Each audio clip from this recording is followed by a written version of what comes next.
bearing here, it's off. It's a lock nut here, that's off. Speedometer gear was here with a snap ring and then a rubber piece that went over that. So now we're going to slide this gear out, spin it around. You can see it's got a chip missing there.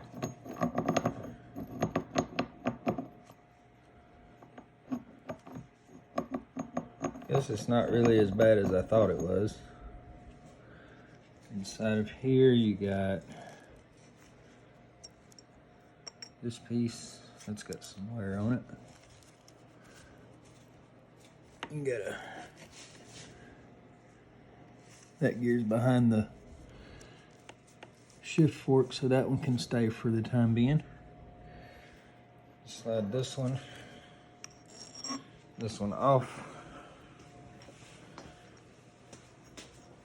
We're gonna set that there, that there.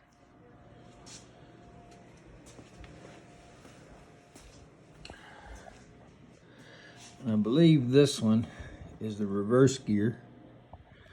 It's got a bolt right there basically that holds that little assembly on.